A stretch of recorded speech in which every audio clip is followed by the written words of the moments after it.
Narito naman po ang mga balita mula sa ating mga kasamahan sa iba't ibang mga rehiyon dito sa ating bansa para sa ating regional news ngayong araw na ito. Balita mula sa lalawigan sa bawat rehiyon ng ating bayan. Dito sa Ang Pilipinas Ngayon.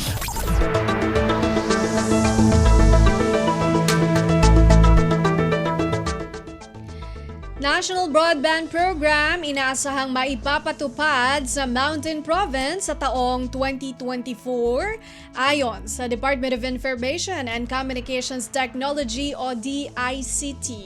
Si Donna Cawiz-Balyo mula RP Bontoc sa balita.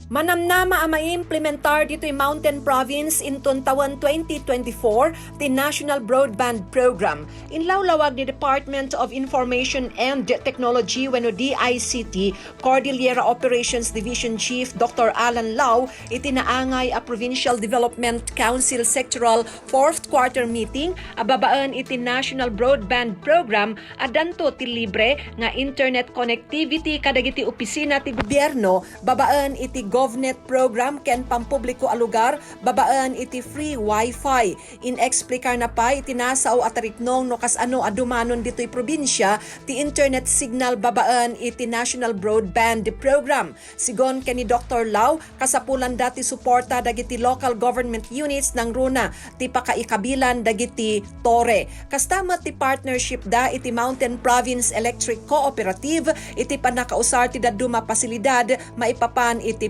proyekto. Sigon kanilaw dakkel ti maitulong ti programa iti digitalization dagiti transaksyon iti gobyerno. Narpos na di ZRA Bontoc, Donna Cawiz-Balyo para sa Radyo Pilipinas World Service. Balita mula sa lalawigan sa bawat rehiyon ng ating bayan. Dito sa Ang Pilipinas Ngayon. Maraming salamat kay Donna Cawiz-Balyo.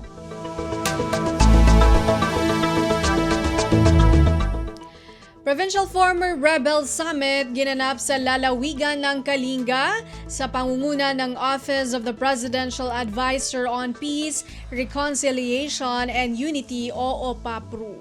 Ang detalye mula kay Amelia Bumatnong.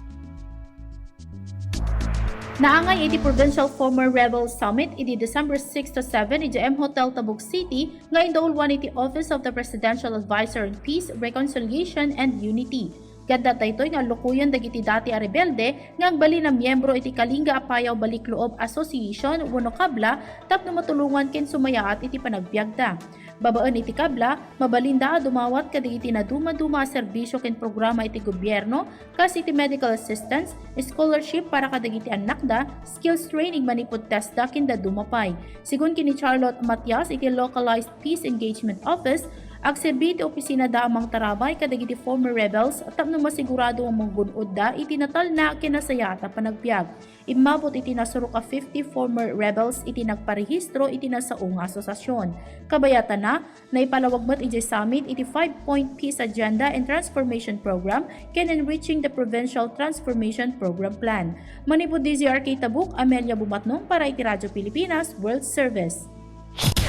Balita mula sa lalawigan sa bawat rehiyon ng ating bayan.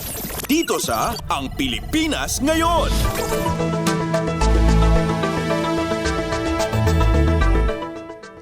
Maraming salamat kay Amelia Bumatnong.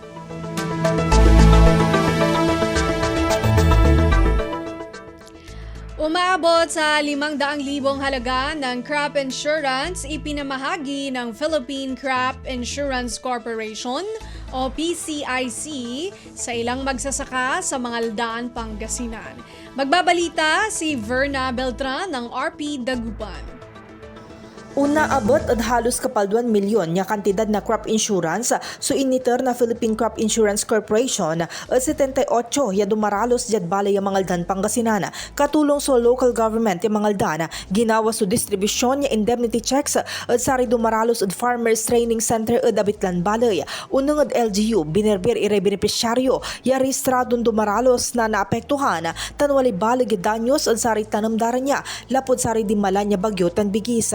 ginauluan na PCIC Region 1 District 4 Field Personnel Sharon Castor tan Mangaldan Municipal Agriculturist Merly Salis o aktibidad kasabay tuyat inengganyo mat iray arom na dumaralos na i-apply iray tanam tan ayep daran niya ed insurance tapen na protektan iraya no walay kalamidad. Impaabot mat na sari benepisyaryo supisa salamat da ed na awat dan ayuda na usa ren da kaaruman yapuunan ed pananapbilay ed kaumaan. Malalapod Radyo Pilipinas Dagupan, siya si Verna Beltran para Radyo Pilipinas World Service.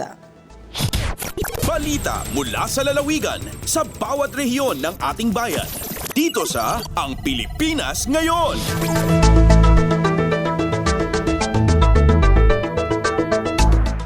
Maraming salamat kay Verna Beltran.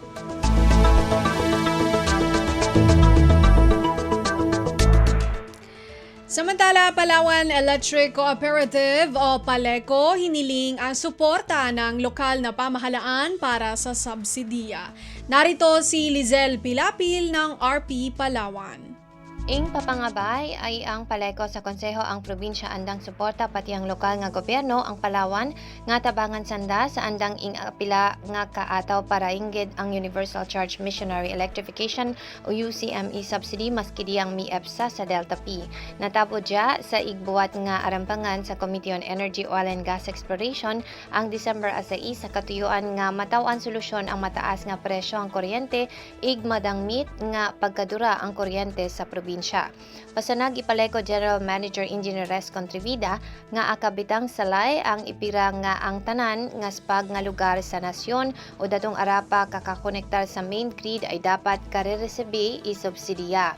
Madidimdiman nga ipira rin kabulan ang akalabas agbaba kasuguan ang Energy Regulatory Commission o ERC nga ipatadeng ang tanang power supply agreement sa intirong nasyon nga aray agi sa competitive selection process pareho ang Delta P. Akaapekto dya, bekan lamang sa probinsya ang Palawan kundi sa iba pang probinsya sa Pilipinas. Agarindigi sa Radyo Pilipinas Palawan, dya sa Lizelle Pilapil para sa Radyo Pilipinas World Service. Balita mula sa lalawigan sa bawat rehiyon ng ating bayan. Dito sa Ang Pilipinas Ngayon.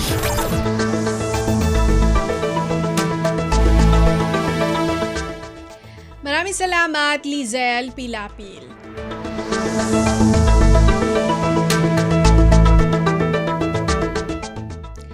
Sangguniang panglusod ng Calbayog ipinasa ang isang ordinansa sa pagpapangala ng isang kalye sa yumaong attorney Jose A. Ronyo para magbigay pugay sa kaniyang mga nagawa sa lungsod.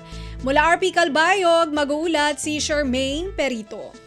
Gimpasar sa sangguniang panlungsod sa Ilarom sa third reading ang ordinansa nga may numero 2023-37-158 nga may titulo An Ordinance Naming as Jose A. Ronyo Street that portion of road constituting 733 meters long and 8.54 meters wide with a total area of 6,259.82 square meters starting from the Payahan Bridge of Barangay Payahan up to Dagum Bridge in Barangay Dagum. Iniinsubay sa Republic Act 7160 Chapter 2 Section 13 nga nagagrant autoridad sa mga gobyerno lokal nga makapag-designate street names. Ang pagpasara sa ordinansa, ang paghatag honor sa anay Prime Minister sa panahon ni Ferdinand E. Marcos Sr. nga nusa nga kalbayognon Jose A. Ronyo ug san iya mga nahimo og lifelong legacies nga gindara sa syudad sang Calbayog. Ang ordinansa nagsusumitar naman sa National Historical Institute sa sulod sa 90 diyas kahuman maaprobahan. Balita tikang sa Radyo Pilipinas Calbayog, Charmaine Perito para sa Radyo Pilipinas World Service. Balita mula sa lalawigan sa bawat rehiyon ng ating bayan. Dito sa Ang Pilipinas Ngayon.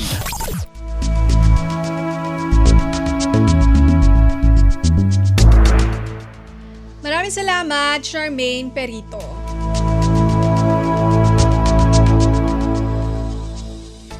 Department of Education o DepEd Tandag City Division nag-umpisa ng magpatupad ng blended modular learning matapos suspendihin ang in-person classes dahil sa nangyaring lindol. Magbabalita si Nerissa Espinosa ng RP Tandag. Nagsugod na sa pagpatuman og blended modular learning ang DepEd Tandag City Division sa ilang mga estudyante. Human ang makusog nga linog nga nahitabo ni atong Disyembre 2. Kini ang gibutyag ni Dr. Gregoria Su, ang Schools Division Superintendent. Sumala pa niya nga gipang-apud-apud na sa mga magtutudlo nila ang mga modules alang sa elementarya, samtang online classes ang anaa sa sekundarya. Gawas ni ini kanselado na usab ang tanan Christmas party sa mga tulunghaan aron masiguro nga luwas ang tanan sa peligro og samtang nagapadayon pa ang rapid damage assessment sa tanan nga mga tulunghaan sakop sa maong division. Gipamahayag ni Dr. Su nga gilayon nakig-alayon sila sa City Engineer's Office, sa DPWH ug sa Bureau of Fire Protection aron maghimo og damage assessment. Nahibaluan nga adunay 4 ka mga tulunghaan nga nakaangkon og danyos tungod sa nahisgutan nga linog. Gikan sa RP Tandag, kini si Nerissa Espinosa alang sa Radyo Pilipinas World Service. Balita mula sa lalawigan sa bawat rehiyon ng ating bayan. Dito sa Ang Pilipinas Ngayon.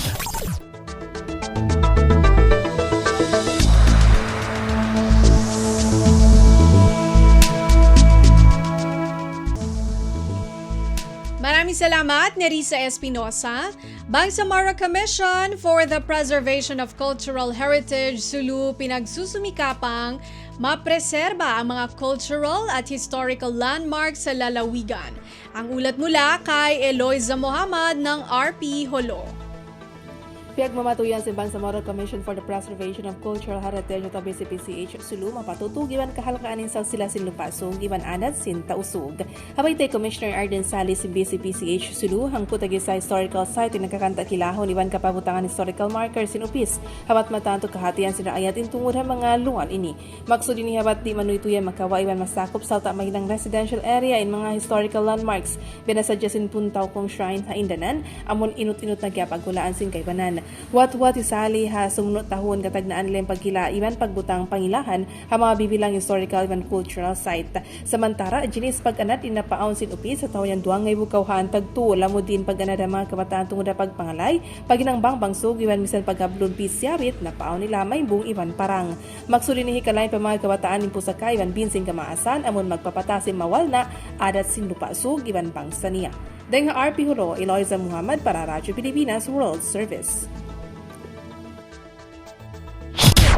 Balita mula sa lalawigan sa bawat rehiyon ng ating bayan. Dito sa Ang Pilipinas Ngayon.